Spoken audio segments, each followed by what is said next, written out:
ಗೌತಮ ರಾಜ್ಕುಮಾರ್ ಹೇಳಿದ್ದು ಅದೇನೆ. ಇವ್ರ ಮೇಲೆ ಕೇಸ್ ಹಾಕ್ಲಿಕ್ಕೆ ಹೋದಾಗ ತಡೆದವರು ಪಾರ್ವತಮ್ಮನವರು. ಪ್ರೀತಿಯಿಂದ ವರಲಕ್ಷ್ಮಿಗಾಗಿ ಟೀ ಮಾಡೋ ಉತ್ಸಾಹ ಅದನ್ನ ಛೇಡಿಸಿ ಟೀ ಕಾಫಿ ನಾನು ಮಾಡ್ತೀನಿ ಅಂತ ಹೇಳ್ತಾಳೆ ಅವನು. ಶ್ರೀಮತಿ ಶಂಕರ ಒಳ್ಳೆ ಜೋಡಿ ಅಂತ. ಹಾಗಾಗಿ ಶ್ರೀಮತಿ ಒಂದು ಕನಸು ಕಾಣ್ತಾಳೆ. ನಾಗಾಭರಣ ಆವರಣ, ನಾಗಾಭರಣ ಆವರಣ. ನಮ್ಮಲ್ಲಿ ಸೀತಾರಾಮ ನಾನು ಸಿಟಿನಲ್ಲಿ ಹೋಗ್ತೀನಿ, ಕೆಲಸ ಹುಡುಕ್ತೀನಿ ಅಂತೇಳಿ ಪಾಪ ಡೆಲ್ಲಿಗೆ ಬಂದು ಅವ್ರ ಅಪ್ಪನ ಇಂದ ಒಂದು ರೆಕಮೆಂಡೇಶನ್ ಎಲ್ಲ ಲೆಟರ್ ಎಲ್ಲ ತಗೊಳ್ತಾರೆ. ಸಂಬಳ ಬೇಕು. ಯಾವ ರೀತಿ ಇವನು ಶಂಕರ ಆಲ್ ದ ವೇ ಹಳ್ಳಿಗೆ ಹೋಗ್ಬೇಕು ಅಂತಿದ್ದಾನೋ, ಸೀತಾರಾಮ ಹಳ್ಳಿಯಲ್ಲಿದ್ದವನು ನಾನು ಸಿಟಿಲಿ ಇರಬೇಕು ಅಂತ ಇಷ್ಟಪಡ್ತಾರೆ ಕೆಲಸಕ್ಕೋಸ್ಕರ. ಇಲ್ಲಿ ಇಲ್ಲೊಬ್ಬ ಮೇಲಾರಾಮ್ ಅಂತ ಏನೊಂದು ಕ್ಯಾರೆಕ್ಟರ್ ಮಾಡಿದಾರಲ್ಲ, ಅವನು ಒಂದು ಸಣ್ಣ ಇದು ಉದ್ದಿಮೆ ಮಾಡ್ತಿರ್ತಾನೆ. ಅಂದರೆ ಊಟ ತಿಂಡಿ ತಯಾರು ಮಾಡಿಬಿಟ್ಟು ತಂದು ಕೊಡೋದು, ಇವ್ರಿಗೆ ತಂದು ಕೊಡ್ತಾ ಇರೋದು. ಫಸ್ಟ್ ಊಟ ತಂದು ಕೊಡೋದು ಇವನೇ ಬ್ರೇಕ್ಫಾಸ್ಟ್. ಸೊ ಅಲ್ಲಿ ಅವರು ಏನು ಎಸ್ಟಾಬ್ಲಿಷ್ ಮಾಡಿದಾರಲ್ಲ ಕ್ಯಾರೆಕ್ಟರ್ನ, ಅವನೇನು ಮಾಡ್ತಾನೆ ಅಂದರೆ ಅವನಿಗೊಂದು ಬಹಳ ಹಂಬಲ ಇರುತ್ತೆ. ಏನಂದರೆ ಅಮೇರಿಕಾದಲ್ಲಿ ಒಂದು ದಾಬಾ ಓಪನ್ ಮಾಡಬೇಕು ಅಂತ ಹೇಳ್ಬಿಟ್ಟು ಅದಕ್ಕೆ ಬೆನ್ನತ್ಬಿಟ್ಟದು. ಯಾವಾಗಲೂ ಕೇಳ್ತಾ ಇರ್ತಾನೆ ಅವನು. ಯಾವಾಗಲೂ ಅವನು ಮೋಹನನ್ನ ನನಗೆ ಅಮೇರಿಕಾದಲ್ಲಿ ಯಾವಾಗ ಕರ್ಕೊಂಡು ಹೋಗ್ತೀಯ, ನಾನು ಅಲ್ಲಿ ದಾಬಾ ಓಪನ್ ಮಾಡಬೇಕು, ಅದನ್ನು ಹೇಳ್ತಾನೆ ಇರ್ತಾನೆ. ಆ ಹಂಬಲ ಇವನು ಮೇಲಾರಾಮ್ನಲ್ಲಿ ಅವರು ಕಾಣಿಸ್ತೇವೆ. ಅಂದರೆ ಯಾವ ರೀತಿ ಕ್ಯಾರೆಕ್ಟರ್ಗಳು ಸ್ವಲ್ಪ ಚೇಂಜ್ ಆಗಿ, ಸೀತಾರಾಮನ ಕ್ಯಾರೆಕ್ಟರ್ ಹೀಗಿದ್ರೆ ಮೇಲಾರಾಮನ ಕ್ಯಾರೆಕ್ಟರ್ ಸ್ವಲ್ಪ ಆ ಕಡೆ ಚೇಂಜ್ ಮಾಡಿ, ಬಟ್ ಆಶಯಗಳು ಒಂದೇ ಇರುತ್ತೆ, ಅವುಗಳನ್ನು ಹಾಗೆ ಬಳಸ್ಕೊಂಡಿದ್ದಾರೆ. ನನ್ನ ಶಂಕರನ ಪಾತ್ರದಲ್ಲಿ ಅವನು ಖುದ್ದಾಗಿ ನೆಲಮೂಲಗಳನ್ನು ಪರೀಕ್ಷೆ ಮಾಡೋದಾಗಲಿ, ನದಿ ಮೂಲಗಳನ್ನು ಪರೀಕ್ಷೆ ಮಾಡೋದಾಗಲಿ, ಜಲಮೂಲಗಳನ್ನು ಪರೀಕ್ಷೆ ಮಾಡೋದಾಗಲಿ, ಇವೆಲ್ಲವೂ ನಮ್ಮ ಸಂಪ್ರದಾಯದಲ್ಲಿ ಬಂದಂಥದ್ದು, ನಮ್ಮ ಇಡೀ ಜೀವನ ಕ್ರಮದಲ್ಲಿ ಬಂದಂಥದ್ದು. ಅವುಗಳನ್ನೆಲ್ಲ ಬಳಸ್ಕೋತಾನೆ. ಹೌದು, ಅವುಗಳ ಮುಖಾಂತರ ಅದನ್ನು ಪಕ್ಕಾ ಮಾಡ್ತಾ ಹೋಗ್ತಾನೆ. ಆಮೇಲೆ ಹಳ್ಳಿಯಲ್ಲಿ ನಾವು malaria is a very big problem ಆ ಸಮಯದಲ್ಲಿ. ಆ ಜ್ವರ, ಆ ಸಾವಿನ ಭೀತಿ. ಆ್ಯಕ್ಚುಲಿ ಶ್ರೀಮತಿ ಸಾಯೋದೇ ಜ್ವರದಿಂದ. ಹೌದು. ಸೊ ಇವುಗಳನ್ನು ತಂದಾಗ ಮಲೇರಿಯಾದ ಬಗ್ಗೆ ಇದ್ದಂಥದ್ದು, ಇದಕ್ಕೋಸ್ಕರ ಏನಾದರೂ ಒಂದು ಇವ್ರಿಗೆ ಹೆಲ್ಪ್ ಮಾಡಲೇಬೇಕು ಅಂತೇಳಿ ಕ್ವಿನೈನ್ ಮಾತ್ರೆಗಳು ತಂದು ಇಟ್ಕೊಂಡಿರ್ತಾನೆ. ಶಾನ್ಭೋಗ ಅದನ್ನು ಬಿಸಾಕಿ ಪ್ರಿಪರೇಷನ್ ಇದೆ ನೋಡಿ. ಸೊ ಆಮೇಲೆ ಕೊನೆಗೆ ಅವಳು ವರಲಕ್ಷ್ಮಿ ಬಂದಾಗ ಒಬ್ಳು ಡಾಕ್ಟರ್ ಬಂದಲ್ಲ ಈ ಹಳ್ಳಿಗೆ ಅಂತ ಖುಷಿ ಆಗ್ತಾನೆ. ಸೊ ಆ ಥರದ ಒಂದು ಸ್ಟೋರಿ ಬಿಲ್ಡಪ್ ಇದೆ. ಹೌದು. ಇಲ್ಲಿ ಈ ಹಳ್ಳಿಯಲ್ಲಿ ಅಲ್ಲಿ ಶಿಕ್ಷಣ, ರಾತ್ರಿ ಕತ್ಲಿರುತ್ತೆ, ವಿದ್ಯುತ್ ಶಕ್ತಿ ಇರಲ್ಲ, ಬೆಳಕಿರಲ್ಲ. ಆಮೇಲೆ ಜಾತಿ ತಾರತಮ್ಯ ಇದೆ. ಆಮೇಲೆ ಎಲ್ರಿಗೂ ಇದು ಸಿಗ್ತಾ ಇಲ್ಲ, ಏನು ಬೆಳಕು ಸಿಗ್ತಾ ಇಲ್ಲ, ನೀರು ಸರಿಯಾಗಿ ಸಿಗ್ತಾ ಇಲ್ಲ, ಮತ್ತು ತಾರತಮ್ಯ ಇಲ್ಲ. ತಾರತಮ್ಯ ಇದೆ. ಸೊ ಇದು ಅವ್ರ ಪೀಡೆ. ಆ ಪೀಡೆ ತೊಲಗಿಸೋದು ಬಹಳ ಮುಖ್ಯವಾಗುತ್ತೆ ಆ ಸಿನಿಮಾದಲ್ಲಿ. ಅಷ್ಟಕ್ಕೆ ಮಾತ್ರ ಸೀಮಿತವಾಗಿ ಇಡೀ ಕಥೆ ಆಗುತ್ತೆ. ಬಟ್ ನಮ್ಮ ಇದರಲ್ಲಿ ಆ ಎಲಿಮೆಂಟ್ಗಳನ್ನ ತಗೊಂಡು ಅದನ್ನು ಬಳಸ್ಕೊಂಡಿದ್ದಾರೆ. ಶಿವರಾಮ್ ಕಾರಂತರ ಮೂಲ ಇದನ್ನ ತುಂಬಾ ಚೆನ್ನಾಗಿ ಡಿಪಿಕ್ಟ್ ಮಾಡಿದ್ದೀರಾ ನಮ್ಮ ಚಿಗುರಿದ ಕನಸು. ಹೌದು. ಶಂಕರ ಒಂದು ವೈಜ್ಞಾನಿಕವಾದವನು. ಅವನ ಬಗ್ಗೆ ಭಾಳ ಒಂದು ರೀತಿ ನಾನು ಮಾಡಿದ್ರೆ ಅಭಿವೃದ್ಧಿಯನ್ನು ಹೋಲುವಂಥ ಕೃಷಿ, ಆಧುನಿಕ ಕೃಷಿ ಜೊತೆ ಹೋಗಬೇಕು ಅಂತ ವೈಜ್ಞಾನಿಕವಾಗಿ ಮಾಡ್ತಾನೆ. ಅವನಿಗೆ ಮುತ್ತಯ್ಯನ ಅನುಭವದ ಸಹಕಾರ ಇರುತ್ತೆ. ಅವೆರಡು ಮೇಳೈಸುತ್ತೆ. ಹೌದು. ಹಾಗಾಗಿ ಇಡೀ ಹಳ್ಳಿ ಅದನ್ನು ಒಪ್ಕೊಳ್ಳುತ್ತೆ. ಹೌದು. ಅವರಿಬ್ಬರ ಕಾಂಬಿನೇಷನ್ ಒಂಥರ ಕೋಆರ್ಡಿನೇಷನ್, ಕಾಂಬಿನೇಷನ್, ಸಂಪ್ರದಾಯದ ಅನುಭವ ಮತ್ತು ಆಧುನಿಕ ವಿಜ್ಞಾನ ಎರಡು ಒಟ್ಟಿಗೆ ಅಲ್ಲಿ ಕೆಲಸ ಮಾಡ. ಇಲ್ಲಿ ಅಜ್ಜಿ ಬಹಳ ಸೂಕ್ಷ್ಮ ತಿಳುವಳಿಕೆ ಇರುವಂತ ನಮ್ಮ ಅಜ್ಜಿ. ಹೌದು. ಇಲ್ಲಿ ನೀವು ಯಕ್ಷಗಾನದ ಮಧ್ಯೆ ಗದ್ದೆ ಬೆಳೆ ಕತ್ತರಿಸೋ ಶಬ್ದ ಕೇಳಿಸುತ್ತಲ್ಲ, ಅದನ್ನು ತುಂಬ ಚೆನ್ನಾಗಿ ಅದನ್ನು ಕೇಳಿಸ್ಬಿಟ್ಟು ಇವಳು ಆ ಗದ್ದಲದ ನಡುವೆ ಅಲ್ಲೇನೋ ಆಗ್ತಾ ಇದೆ ಅಂತ ಹೇಳ್ಬಿಟ್ಟು ಅವಳು ಹೇಳಿದ್ರು. ಅಂಥ ಸೂಕ್ಷ್ಮಗ್ರಾಹಿ ಅವಳು. ಇಲ್ಲಿ ಕಾವೇರಿ ಅಮ್ಮನಿಗೆ ಅವಳಿಗೊಂದು ಒಂಥರ ಜನರಲ್ ನಾಲೆಡ್ಜ್ ಅಂತಾರಲ್ಲ, ಹಾಗೆ ಕಾಮನ್ ಸೆನ್ಸು ಅದು ಜಾಸ್ತಿ ಅವಳಿಗೆ. ಅವಳೇನು ಮಾಡ್ತಾಳೆ ಅಂದರೆ, ಒಂದ್ಸಲ ಚರ್ಚೆ ನಡೀತಿರುತ್ತೆ, ಆಗಸದಲ್ಲಿ ತಾರಾಗಣ, ಸೂರ್ಯ, ಚಂದ್ರ ಎಲ್ಲ ಕಾಣಬಹುದು ಅಂತಾಳು. ಅಂದರೆ ಆ ದುರ್ಬೀನ್ ಇಟ್ಕೊಂಡು ಏನು ಮಾಡ್ತೀರಿ, ದುರ್ಬೀನ್ ಏನು ಮಾಡತ್ತೆ ಅಂತ ಜನಗಳು ಕೇಳಿದಾಗ ಅದರಲ್ಲಿ ಇದನ್ನೇನು ಸ್ಟಡಿ ಮಾಡ್ತಾರಲ್ಲ, ಅದರಿಂದ ಅದೆಲ್ಲ ಕಾಣಬಹುದು ಅನ್ನೋದನ್ನು ಅವಳು ಸ್ಪಷ್ಟಪಡಿಸ್ತಾಳೆ.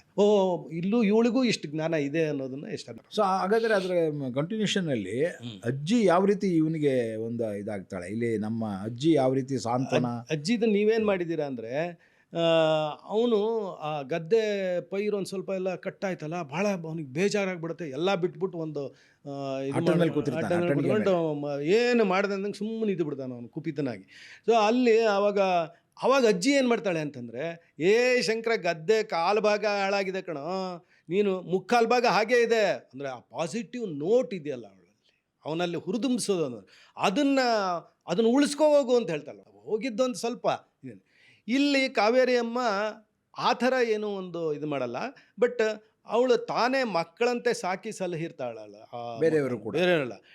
ಹಳ್ಳಿ ಬದುಕಿನ ಬವಣೆಯನ್ನು ಇವನಿಗೆ ಹೇಳಿ, ಇಲ್ಲಿ ತೊಂದರೆ ತಾಪತ್ರೆ ಇದೆ, ಇಲ್ಲಿ ಅದನ್ನೆಲ್ಲ ಸರಿ ಮಾಡು ಅನ್ನೋ ಉತ್ತೇಜನ ಕೊಡ್ತಾರೆ. ಆಮೇಲೆ ಗೀತಾಗೆ ವರ ಹುಡ್ಕೋದು, ಒಂದು ವರದ ಬಗ್ಗೆ ಒಂದು ಅವಳಿಗೊಂದು ದೊಡ್ಡ ಪ್ರಾಬ್ಲಮ್, ಅವಳಿಗೊಂದು ಒಳ್ಳೆ ಮದುವೆ ಮಾಡಬೇಕು ಅನ್ನೋ. ಸೊ ಅದನ್ನು ಅವಳು ಹೈಲೈಟ್ ಮಾಡ್ತಾಳೆ, ಅದ್ರ ಬಗ್ಗೆನೂ ಇವನಿಗೆ ಹೇಳ್ತಾಳೆ. ಇಲ್ಲಿ ಆಗ ನೀವು ವರ ಅಂದ್ಕೊಳ್ಳೆ ಜ್ಞಾಪಕ ಬಂತು. ಇಲ್ಲಿ ಶ್ರೀಮತಿ ಮತ್ತು ವರು ಇವರಿಬ್ಬರ ಸಂಬಂಧ ಶಂಕರನ ಜೊತೆ ಇದೆಯಲ್ಲ, ಇಬ್ಬರದು ಒಂದು ರೀತಿಯ ಒಂದು ಅಡ್ಮಿರೇಷನ್. ಇಬ್ಬರು ಏನು ಅವನನ್ನು ತಿರಸ್ಕಾರ ಮಾಡೋದಿಲ್ಲ ಯಾವುದೇ ಕಾರಣಕ್ಕೂ, ಒಂದು ರೀತಿ ಅವನ ಬಗ್ಗೆ ಬಹಳ ಪ್ರೀತಿ ಇರೋರೆ. ಅಂದರೆ ನೀವು ತೋರಿಸಿರೋದು ಒಂಚೂರು ಹೇಳ್ಬಿಡ್ತೀನಿ ನಾನೇ.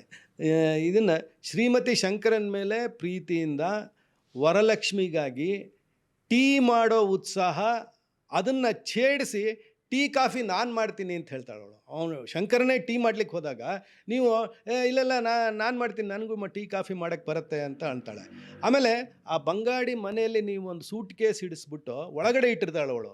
ಇವಳೇನು ಮಾಡ್ತಾಳೆ ಅಂದರೆ, ಇವಳಿಗೆ ಇಷ್ಟ ಇಲ್ಲ, ಯಾರಿಗೆ, ಶ್ರೀಮತಿಗೆ, ಅವನ ಜೊತೆಗಿರೋದು ಇಷ್ಟ ಇಲ್ಲ. ಆ ಸೂಟ್ ಕೇಸ್ ನಿಂಗೆ ತಂದಿರ್ತಾಳೆ. 2-3 ಸಲ ಅದೇನೋ ಮಾಡಿಬಿಟ್ಟು ಯು ಹ್ಯಾವ್ ಎಸ್ಟಾಬ್ಲಿಷ್ ದಟ್ ಅವಳ dissent about Shankar's love towards ಇವಳು ವರಲಕ್ಷ್ಮಿ. ಅಲ್ಲ ಅದನ್ನು ಸೂಟ್ ಕೇಸನ್ನು ಪಲ್ಲಟಗೊಳಿಸ್ತಾಳೆ. ಆಮೇಲೆ ವರಲಕ್ಷ್ಮಿ ಮೇಲೆ ಅತಿ ಮೋಹ ಒಳ್ಳೇದಲ್ಲ ಅಂತ ಸೂಚಿಸ್ತಾಳೆ ತನ್ನ ಮಾತಿನಲ್ಲಿ, ಚುಚ್ಚಿ ಹೇಳ್ತಾಳೆ ಅವಳು. ಇಲ್ಲಿ ಗೀತಾ ಮೋಹನನನ್ನು NRI ಅಂತಾಳವಳು. NRI ಅಂದರೆ ಅದೇ ನಾನ್ ರಿಟರ್ನಿಂಗ್ ಇಂಜಿನಿಯರ್ ಅಂತ, Indian non returning Indian, non resident Indian ಅನ್ನ ನಾನ್ ರಿಟರ್ನಿಂಗ್ ಇಂಜಿನಿಯರ್, ನೀವು ಹೋದ್ರೆ ಬರೋದೇ ಇಲ್ಲ ನೀನು ಅಂಥವನು ಹಂಗಂತ ಹೀಯಾಳಿಸಿ, ಇಂದಲ್ಲ ನಾಳೆ ಅಮೇರಿಕಕ್ಕೆ ಹೋಗ್ತೀಯಾ, ನೀನು ಹೋದ್ಮೇಲೆ ಹಳ್ಳಿ ಬಗ್ಗೆ ನಿಜವಾದ ಕಾಳಜಿ ಆಗಲಿ, ಇಲ್ಲಿ ವ್ಯವಸ್ಥೆ ಕುರಿತು ನಿನಗೇನು ಜವಾಬ್ದಾರಿ ಆಗಲಿ ಇಲ್ಲ ಅಂತ ಹೇಳ್ಬಿಟ್ಟು ಹೀಯಾಳಿಸ್ತಾಳೆ. ನೀನು ಈಗ ಬಂದು ಹೋಗ್ತೀಯಾ, ನಾವೇ ಇಲ್ಲಿರೋರು ಅನ್ನೋ ಥರ. ಸೊ ಇಲ್ಲಿ ಅವಳನ್ನು, ವರಲಕ್ಷ್ಮಿನ ಅವಳು ಅವಾಯ್ಡ್ ಮಾಡೋಕ್ಕೆ ನೋಡಿದರೆ, ಇಲ್ಲಿ ಮೋಹನನನ್ನೇ ಅವಾಯ್ಡ್ ಮಾಡೋದಕ್ಕೆ ನೋಡ್ತಾಳೆ ಯಾರು, ಗೀತಾ. ಇದಕ್ಕೆ ಮೊದಲೇ ಇನ್ನೊಂದು ಶ್ರೀಮತಿ ತಾನು ಪಾಕಪ್ರವೀಣೆ ಅಂತ ಹೇಳ್ಕೊಂಡು ಅವಳೇನು ಕೇಳ್ತಾಳೆ ಅಂದರೆ, ಇವ್ರನ್ನ ಛೇಡಿಸುವಾಗ ವರುಗೆ ಬಟಾಟಾ ಸೋಂಗ್ ಮಾಡೋಕ್ಕೆ ಬರತ್ತಾ ಅಂತ ಕೇಳ್ತಾಳೆ ಅವಳು. ಅವಾಗ ಕೇಳಿದಾಗ ಅವನು ಶಂಕರ ಏನು ಹೇಳ್ತಾನೆ ಅಂತಂದರೆ, ವರಲಕ್ಷ್ಮಿನ ವಹಿಸಿಟ್ಕೊಂಡು ಬರಬೇಕಲ್ಲ ಅವನು, ಅದಕ್ಕೋಸ್ಕರ ಸೋಂಗ್ ಬರಲ್ಲ, ಸಾಂಗ್ ಹಾಡಕ್ಕೆ ಬರುತ್ತೆ ಅಂತ ಬರ್ಸಿದ್ದೀರಲ್ಲ, ಅದು ಆ ಬಳಸಿದ್ದೇನು ಅವಳನ್ನು ಮೆಚ್ಕೋತಾನೆ. ಲೋಕಲ್ ಸ್ಲ್ಯಾಂಗ್ಗಳು. ಆಮೇಲೆ ಶ್ರೀಮತಿ ಮುಂದೆ ವರಲಕ್ಷ್ಮಿನ ಮೆಚ್ಕೋತಾನೆ ಅವನು, ಹೌದು ಅಲ್ವಾ? ಅದು ಒಂದು ಇಂಪಾರ್ಟೆಂಟ್ ಪಾಯಿಂಟ್ ಆಗುತ್ತೆ. ಇಲ್ಲೇನಾಗುತ್ತೆ ಅಂದರೆ, ಗೀತಾ ಅವಳು ಮ್ಯಾಥ್ಸ್ ವಿಸರ್ಡ್, ಅವಳು ಮೋಹನ್ನಿಗೆ ತಾನು ಗಣಿತದಲ್ಲಿ ಪ್ರವೀಣೆ ಅಂತ ಬಾರಿ ತಿಳಿಸ್ಕೊಡ್ತಾಳೆ. ಅವಳು ಲೆಕ್ಕ ಹಾಕುವಾಗ ಅಲ್ಲಿಗೆ ಇಷ್ಟು ಮೈಲಿ, ಇಲ್ಲಿಗೆ ಇಷ್ಟು ಮೈಲಿ, ಇದಿಷ್ಟು ಲೆಕ್ಕ, ಇದಿಷ್ಟು ಅಂತೆಲ್ಲ ಬಾಯಲ್ಲೇ ಹೇಳ್ತಿರ್ತಾಳು. ಅದರಿಂದ ಮೋಹನ ಅಲ್ಲಿ ವರಲಕ್ಷ್ಮಿನ ಹೇಗೆ ಮೆಚ್ಕೋತಾನೋ ಇವನು ಇಲ್ಲಿ ಹಾಡು ಹೇಳ್ತಾಳೆ ಅಂತ, ಇಲ್ಲಿ ಮೋಹನ ಅವಳ ಮ್ಯಾಥಮೆಟಿಕ್ಸನ್ನು ಅಂದರೆ ಗಣಿತದಲ್ಲಿ ಪ್ರವೀಣೆ ಅನ್ನೋದನ್ನು ನಾಲ್ಗೆ ತುದಿಲಿರುವ ಅವರ ಮ್ಯಾಥ್ಸ್ ಪರಿಣತಿನ ಮೆಚ್ತಾನೆ. ಹಾಗೆಯೇ ಅಜ್ಜಿ ಮತ್ತು ಶ್ರೀಮತಿ ಶಂಕರ ಒಳ್ಳೆ ಜೋಡಿ ಅಂತ ಹೇಳ್ತಾಳೆ. ಶ್ರೀಮತಿ ಶಂಕರ ಒಳ್ಳೆ ಜೋಡಿ ಅಂತ. ಹಾಗಾಗಿ ಶ್ರೀಮತಿ ಒಂದು ಕನಸು ಕಾಣ್ತಾಳೆ, ಆ ಕನಸು ಒಂದು ಹಾಡಾಗತ್ತೆ ಅಲ್ವಾ? ಸೊ ಇಲ್ಲಿ ಕಾವೇರಿ ಅಮ್ಮ ಗೀತಾ ಹಾಗೂ ಮೋಹನ್ ಒಳ್ಳೆ ಜೋಡಿ ಅಂತಾಳೆ ಒಂದು ಘಟ್ಟದಲ್ಲಿ. ಅವಳಿಗೆಲ್ಲ ಹೇಳಿರ್ತಾಳಲ್ಲ ಇವನಿಗೆ, ನಾನು ಹುಡುಕ್ತಾ ಇದ್ದೀನಿ ಅದು ಅಂತ, ಯಾವಾಗ ಒಂದ್ಸಲ ಒಂದು ಹಂಗೆ ಅಂತಾಳೆ. ಅಂದ್ಕೊಳ್ಳೇ ಅವಾಗ ಗೀತಾಳ ಕನಸು ಒಂದು ಹಾಡಾಗಿ ಸೇಮ್ ಸಿಚುವೇಶನ್, ಸೇಮ್ ಸಾಂಗ್ಸ್. ಹೌದು. ಓಕೆ, ಎಷ್ಟು ಒಂದಕ್ಕೊಂದು ಸಾಮ್ಯತೆ ಇದೆ ಅನ್ನೋದನ್ನು ಅರ್ಥ ಮಾಡ್ಕೊಳ್ಳೋಕ್ಕೋಸ್ಕರ ಇದನ್ನು ಹೇಳ್ತಾ ಇದ್ದೇನೆ. ಹೌದು. ಶ್ರೀಮತಿ ಮತ್ತು ವರು ಇಬ್ಬರೇ ಮಾತಾಡುವಾಗ ನೀನು ಯಾಕೆ ಬಂದೆ ಇಲ್ಲಿಗೆ ಅಂತ ಕೇಳ್ತಾ, ಅದೊಂದು ಬಹಳ ನೀವು ಎಮೋಷನಲ್ ಸೀನ್ ಹಾಕಿದ್ದೀರಿ. ಯಾಕೆ ನಿಮ್ಮ ಪ್ರಪಂಚ ಬಹಳ ದೊಡ್ಡದು, ನನ್ನ ಪ್ರಪಂಚ ಇಷ್ಟೇನೆ ಚಿಕ್ಕದು. ಹೌದು. ಸೊ ನಿಮಗೆ ಎಲ್ಲಿ ಬೇಕಾದರೂ ಏನು ಬೇಕಾದರೂ ಮಾಡ್ಬೋದು, ನೀವು ಓದ್ದವರು, ನಾನು ಏನೂ ಇಲ್ಲ, ನನಗೆ ನನ್ನ ಪ್ರಪಂಚ ಇರೋದೇ ಶಂಕರನ ಜೊತೆ ಅನ್ನೋದನ್ನು ಹೇಳ್ತಾರೆ. So convincing to the audience. ಅದು ನೀವು ಮಾಡಿ ಆ ರೀತಿಯ ಒಂದೇನೋ ಇದೆಯಾ ಅಲ್ಲಿ. ಇಲ್ಲೇನು ಮಾಡ್ತಾರೆ ಅಂತಂದರೆ, ಗೀತಾ ಏನು ಮಾಡ್ತಾಳೆ, ಅವಳು ಈ ಕಾವೇರಿ ಅಮ್ಮನ ಮೇಲೆ ಅವಳಿಗೆ ಬಹಳ ಪ್ರೀತಿ, ಅವಳಿಗೂ ಬೇರೆ ಯಾರೂ ಇಲ್ಲ, ಅವಳು ಸಾಕು ಮಗಳೇ. ಸೊ ಕಾವೇರಿ ಅಮ್ಮನ ಎಷ್ಟು ಹಚ್ಕೊಂಡಿರ್ತಾಳೆ ಅವಳು ಅಂತಂದರೆ, ಅವಳನ್ನ ಬಿಟ್ಟು ಹೋಗೋಕ್ಕೆ ಇಷ್ಟ ಇಲ್ಲ, ಇವಳನ್ನ ಬಿಟ್ಟು ಹೋದ್ರೂ ಇವಳಿಗೆ ಇಷ್ಟ ಇಲ್ಲ. ಸೊ ಇಂಥ ಒಂದು ಇಬ್ಬಂದಿಲ್ಲಿ ಸಿಗಾಕೊಂಡು ಅವಳೇನು ಕೇಳ್ತಾಳೆ, ನೀನು ಯಾಕೆ ಬಂದೆ ಅಂತ ಅವಳು ಕೇಳ್ತಾಳೆ. ಅಲ್ಲಿ ಮೋಹನನ್ ಕೇಳ್ತಾಳೆ. ಗೀತಾ ಮೋಹನನ್ ಕೇಳ್ತಾಳೆ, ಯಾಕೆ ಬಂದೆ ನೀನು. ಅಂದ್ರೆ ಅವನು ಬರಬಾರ್ದಿತ್ತು ಇಲ್ಲಿ. ಹೌದು, ಬರ್ದೇ ಹೋಗಿದ್ರೆ ಇವ್ರ ಪಾಡಿಗೆ ಇವ್ರು ಆರಾಮಾಗಿರ್ತಿದ್ರು. ಆರಾಮಾಗಿರ್ತಿದ್ರು. ಬಂದ್ಬಿಟ್ಟು ಈಗ ನೀನು ಅಮೆರಿಕ ಕರ್ಕೊಂಡು ಹೋಗ್ತೀಯಾ ಅನ್ನುವ ಒಂದು ನಾನ್ ರಿಟರ್ನಿಂಗ್ ಅಂತ ಹೇಳಿದಾಳೆ. ಬಟ್ ಈ ಕಾವೇರಿ ಅಮ್ಮನ ಕರ್ಕೊಂಡು ಹೋಗ್ಬಿಟ್ರೆ ಇವಳು ಒಂಥರ ಅನಾಥೆ ಆಗ್ಬಿಡ್ತಾಳಲ್ಲ. ಅಲ್ಲ, ಇವು ಎಲ್ಲ ಕಳೆದೇ ಹೋಗ್ಬಿಡ್ತಲ್ಲ, ಏನೂ ಇಲ್ವೇ ಅಲ್ವಲ್ಲ, ಅಂದ್ರೆ ಬರಿದಾಗ ಹೋಗ್ಬಿಡ್ತೀನಿ ಅನ್ನೋ ಥರ ಆಗ್ಬಿಡ್ತು. ಅದು ಅಲ್ಲಿ ಆ ಲವ್ ಟ್ರಯಾಂಗಲಲ್ಲಿ ಬರುವಂತಹ ಕಾನ್ಫ್ಲಿಕ್ಟು ಇಲ್ಲಿ ಬರಲ್ಲ. ಹೌದು, ಇಲ್ಲಿ ಸಾಕು ತಾಯಿ ಮತ್ತು ತಾಯಿ ಮಗಳ ಮತ್ತು ಸಾಕು ನಡುವಿನ ಮಗಳ ಒಂದು ನಡುವಿನ ಸಂಬಂಧದ ಸಂಬಂಧ ಇದನ್ನ ಅಷ್ಟೇ. ಹೇಳೆ. ಆಮೇಲೆ ಅವನ ಇಷ್ಟವಾದ ತಿಂಡಿಗಳ ಬಗ್ಗೆ ಒಂದಷ್ಟು ಬರುತ್ತೆ. ಹಾಂ, ನೀವು ಇವನಿಗೆ ಶಂಕರನಿಗೆ ಪತ್ರೊಡೆ ಅಂತ ಬಹಳ ಇಷ್ಟ ಅಂತ ಅದೊಂದು 2-3 ಸಲ ಅದೊಂಚೂರು ಮಾಡಿದ್ದೀರ, ಉಪಯೋಗಿಸ್ಕೊಂಡಿದ್ದೀರ. ಇಲ್ಲಿ ಮೋಹನಿಗೆ ಇಷ್ಟವಾದ ಒಂದು ಅಡುಗೆ ಮಾಡ್ತಾರೆ ಇವರು, ಅದೇನೋ ಕಿಚಡಿ ಥರ ಒಂದು ಒಂದು ಒಂದು ಅಲ್ಲಿ ಆ ಏರಿಯಾಗೆ ಆ ಇದಕ್ಕೆ ಪ್ರದೇಶಕ್ಕೆ ಹೊಂದ್ಕೊಳ್ಳೋವಂಥ ಒಂದು ಅಡುಗೆನ ಅವನಿಗೆ ಮಾಡಿರ್ತಾರೆ. ಸೊ ಅದು ಒಂದು ಸಿಮಿಲಾರಿಟಿ ಅಂತ ಅನಿಸ್ತಾ ಇದೆ. ಹೌದು, ಖಂಡಿತ. ಯಾಕೆಂದರೆ ಕೆಲವು ಸೀನ್ಗಳನ್ನು ಅದಕ್ಕೋಸ್ಕರನೇ ಬಳಸ್ಕೊಂಡಾಗ ಅದೇ ರೀತಿ ಕಂಡಾಗ ಅವು ಸಾಮ್ಯತೆನೇ. ಹೌದು, ಬೇರೆ ಆಯಾ ಕ್ಯಾರೆಕ್ಟರ್ಗಳೇ. ಅವನು ತನ್ನ ಮೂಲವನ್ನು ಹುಡುಕೋಕೆ ಬಂದವನು. ತಾನು ಯಾರು, ತಾನು ಎಲ್ಲಿಯವನು, ತನ್ನ ಭಾಷೆ ಏನು, ತನ್ನ ಸಂಸ್ಕೃತಿ ಏನು, ತಾನು ಯಾವ ರೀತಿ ನನ್ನ ಸಂಸ್ಕೃತಿಯ ಸುತ್ತ ಬೆಳೆದು ಅದನ್ನು ಒಂದು ಮಾದರಿಯಾಗಿ ಮಾಡಬೇಕು ಅಂತ ತನಗೆ ಗೊತ್ತಿದ್ದ ಎಲ್ಲ ವಿಜ್ಞಾನ ಮತ್ತು ಜ್ಞಾನವನ್ನು ಕಲ್ತಿದ್ದು ಎಲ್ಲವನ್ನು ಅಲ್ಲಿ ವಿನಿಯೋಗಿಸ್ತಾನೆ. ಸೊ ಅವನು ಹಂಗೆ ಮಾಡಿ ನೀವು ಹಳ್ಳಿಯಲ್ಲಿ ಆರೋಗ್ಯ, ಕೃಷಿ, ವಿದ್ಯುತ್ ಅಭಿವೃದ್ಧಿ ಮಾಡಿ ಅದ್ರ ಬಗ್ಗೆ ಆ ಉದ್ದೇಶ ಈಡೇರುತ್ತೆ ನಿಮ್ಮ ಸಿನಿಮಾದಲ್ಲಿ. ಅಲ್ಲಿ ತನ್ನನ್ನು ಕಾವೇರಿ ಅಮ್ಮಂಗಾಗಿ ಬರ್ತಾನೆ. ತನ್ನನ್ನು ಸಾಕಿದ ಕಾವೇರಿ ಅಮ್ಮನ ನೆನಪಿಗಾಗಿ ಅಮೇರಿಕಾದಿಂದ ಮೋಹನ ಹಿಂತಿರುಗಿ ಬರ್ತಾನೆ. ಬಂದು ಚರಣ್ಪುರದಲ್ಲಿ ಪೋಸ್ಟ್ ಮಾಸ್ಟರ್ನ ಜೊತೆ ಕೊನೆ ಸೀನಲ್ಲಿ ಕುಸ್ತಿ ಆಡಿ ಸೋಲಿಸಿ ಗೆಲ್ತಾನೆ. ಅಂದರೆ ಗೆಲುವನ್ನು ಒಂದು ತೋರಿಸ್ಬೇಕಲ್ಲ ಅಲ್ಲೊಂದು, ಅದನ್ನು ಇಟ್ಕೊಂಡಿದ್ದಾರೆ. ಆಮೇಲೆ ಅದ್ರ ಸಂಜ್ಞೆಯಾಗಿ ತನ್ನ ಸ್ವದೇಶಕ್ಕೆ ಮರಳಿ ಹಳ್ಳಿ ಶಿಕ್ಷಣ, ವಿದ್ಯುತ್, ಸಾಮಾಜಿಕ ಮತ್ತು ಅಭಿವೃದ್ಧಿ ಕೆಲಸಗಳಲ್ಲಿ ತೊಡಕೊಂಡು ಅವನ ನಿರ್ಧಾರ ಉದ್ದೇಶ ಈಡೇರುತ್ತೆ ಅಲ್ವಾ. ಯಾವುದೇ ಒಂದು ಕೃತಿ ನಿರಂತರವಾಗಿ ತನ್ನ ಅಸ್ತಿತ್ವವನ್ನು ಉಳಿಸ್ಕೊಂಡು ಬರುತ್ತೆ ಅನ್ನೋದಾದರೆ ಅದು ಒಂದು ಅರ್ಥದಲ್ಲಿ ಬಹಳ ಅದ್ಭುತವಾದ ಕೃತಿಯಾಗಿರಬೇಕು. ಕಾಲಾನಂತರವೂ ಕೂಡ ಕಾಲಾತೀತವಾಗಿ ಉಳಿಯುವಂತಹ ಕೃತಿಗಳಲ್ಲಿ ಮಾತ್ರ ಅದು ಸಾಧ್ಯ. ಹೌದು, ಶಿವರಾಮ ಕಾರಂತರ ಚಿಗುರಿದ ಕನಸು ಕೃತಿ ಏನಿದೆ, ಆ ರೀತಿ ಕಾಲಾತೀತವಾಗಿ 51ರಲ್ಲಿ ಬರೆದಿದ್ದರೂ ಕೂಡ 2003ರಲ್ಲಿ ಕೂಡ ಅದು ಪ್ರಸ್ತುತವಾಗುತ್ತೆ. ಇವತ್ತು ಸಿನಿಮಾ ಈಗಲೂ ಅದು ಪ್ರಸ್ತುತವಾಗುತ್ತೆ ಅನ್ನೋದಾದರೆ ಅದು ಕಾಲಾತೀತವಾಗಿ ನಿಲ್ಲುವಂತಹ ಕಾದಂಬರಿ. ಇಂತಹ ಒಂದು ಅದ್ಭುತವಾದ ಕಾದಂಬರಿಯನ್ನು ಇನ್ನೊಂದಕ್ಕೆ ಅಳವಡಿಸುವಾಗ ಅದರಿಂದ ತಾನು ಪಡೆದಂತಹ ಸ್ಫೂರ್ತಿಯನ್ನು ನೆನೆಯಬೇಕಾದ್ದು ಬಹಳ ಮುಖ್ಯ. ಆ ರೀತಿ ಇಲ್ಲ ಯಾವುದೇ ಸ್ವತಂತ್ರ ಕೃತಿ ಕೂಡ ನೀವಾಗಲೇ ಹೇಳಿದಾಗೆ ಇನ್ನೊಬ್ಬರ ಜೇಬಿನಲ್ಲಿ ಕೈ ಇಡೋದು ಸಾಧ್ಯತೆಗಳು ಇರೋದಾದರೆ ಅಲ್ಲೂ ಕೂಡ ನಮಗೆ ಈ ರೀತಿಯ ಕೆಲವು ಕಾದಂಬರಿಯಿಂದ, ಕೆಲವು ಸಿನಿಮಾದಿಂದ ಅಥವಾ ಇನ್ನೊಂದರಿಂದ ನಮಗೆ ಅದರಲ್ಲಿ ಇನ್ಸ್ಪಿರೇಷನ್ ಬಂದಿದೆ, ಮಾಡಿರ್ಬೋದು ನಾನು ಅಂತ ಹೇಳ್ಬೋದಲ್ವಾ. ಇಲ್ಲವೇ ಇಲ್ಲ, ನಾವ್ಯಾವುದು ಇನ್ಸ್ಪಿರೇಷನ್ನು ಇಲ್ಲ, ನಮ್ಮದೇ ಕತೆ ಅಂತ ಹೇಳುವಂತಹ ಧಾರ್ಷ್ಟ್ಯ ಇದೆಯಲ್ಲ, ಅದು ತಪ್ಪು. ಧಾರ್ಷ್ಟ್ಯ ತಪ್ಪು.